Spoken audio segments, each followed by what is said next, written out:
Hi welcome to VSK news. Pastor Praveen హత్య ఎవరైనా చేశారా? చావు కారణం ఏంటి? ఇది సర్వత్రా జరుగుతున్నటువంటి చర్చ. నా జరిగినటువంటి విశ్లేషణలో నాకు అర్థమైందంటే పాస్టర్ ప్రవీణ్కు మరణానికి కారణం దశమ భాగము అనేది నేను అనుకుంటా ఉన్నాను.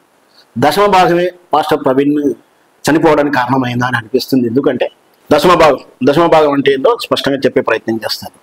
మనం హిందువులో దేవాలయంకి వెళ్తే హుండీలో మనకు తోచినంత ఒకరు 10 రూపాయల కాయిన్ వేస్తారు, 1 రూపీ కాయిన్, లేదా ఒక 50 రూపాయలు, 100 రూపాయలు, తోచినంత స్తోమతను బట్టి కాదు, ఆయనకి ఎలా అనిపిస్తే వాళ్ళు అలా వేస్తారు.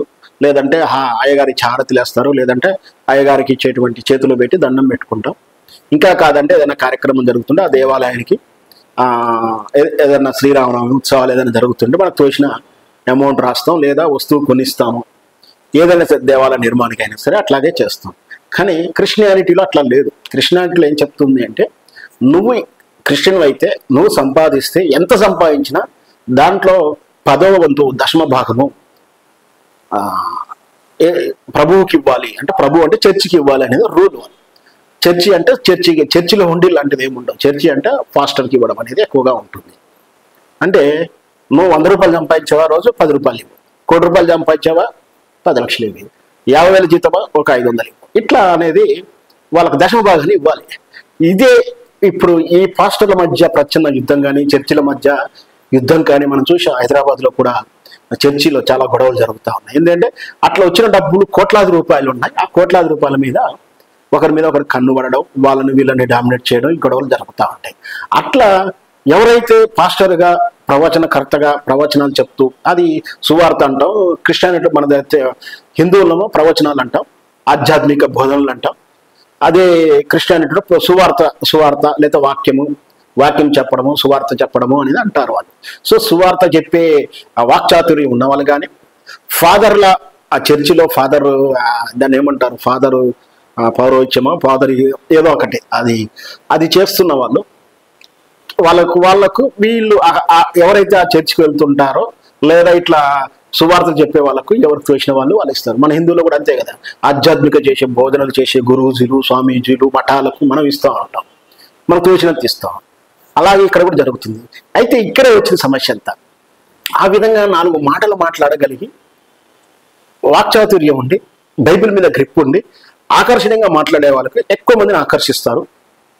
వాళ్ళ మాటల వల్ల ఏదైనా అనుకోండి, మాటలు కానీ, మాయ మాటలు కానీ, లేదా మంచి వార్తగా చెప్పడం కానీ జరగడం వల్ల అతని మీద అభిమానం పెరిగేసి ఈ దశమ భాగం ఆయనకు సమర్పిస్తూ ఉంటారు.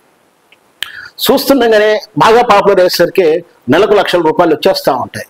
ఇది ఈజీ మనీ అని నా భాషలో చెప్తాను. అంటే ఇక్కడ ప్రవీణ్ కూడా ఏదో 4 వాక్యాలు చెప్పగానే ఈజీ మనీ దశమ భాగంలో షేర్ ఎక్కువ వచ్చింది.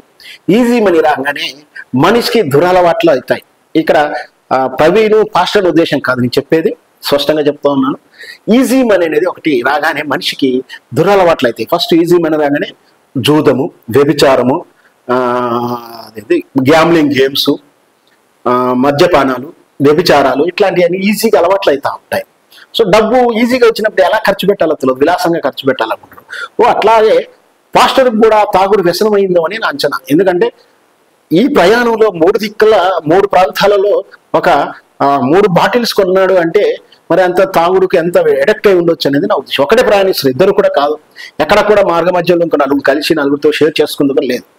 అంటే దశమ భాగం ద్వారా వచ్చిన ఈజీ మనీ ద్వారా తాగుడికి వ్యసనం అయిపోయి, తాగుడిని జయించలేక ప్రయాణంలో ఆడికి ఎక్కడో మన విజయవాడ దగ్గర పోలీసులు కూడా చెప్పినా కూడా వినకుండా డ్రంక్ అండ్ డ్రైవ్ చేసి కంట్రోల్ చేయని స్థితిలో, అనుమానాస్పదలో మరణించాడు అనేది ప్రాథమికమైన అంచనా. ఇది అంచనా మాత్రమే, ఇది కరెక్ట్ రూఢి అని కూడా కాదు, జరుగుతున్న సమాచారాల ప్రకారం ఉంది.